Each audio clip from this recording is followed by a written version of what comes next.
আজকে বানাবো শিম ভর্তা। তার জন্য প্রথমে শিমগুলো দুফালি করে কেটে নিয়েছি। আর এইদিকে কড়াইতে দিয়ে দিচ্ছি সামান্য একটু জল, আর এইটা একটু ঢাকা দিয়ে সিদ্ধ করে নিচ্ছি।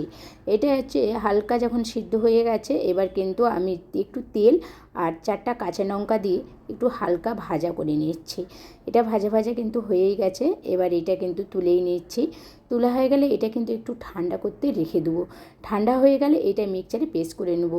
মিক্সচারে এর মধ্যেই দিয়ে দিচ্ছি হচ্ছে একটু ধনে পাতা, আর হচ্ছে এর মধ্যে কিন্তু দিয়ে দেবো হচ্ছে লেবুর রস। একটু লেবুর রস আপনারা দিতেও পারেন, যেহেতু আমি দিচ্ছি লেবুর রস।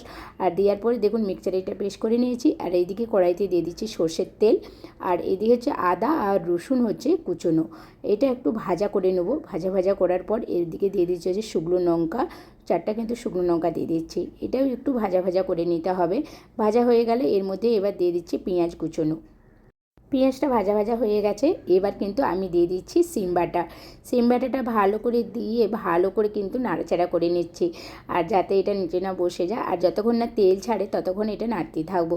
আর এই দিকে কিন্তু আমি দিয়ে দিচ্ছি একটু বিন নুন, আপনারা পারেন এটার মধ্যে স্বাদ অনুযায়ী দিতে পারেন।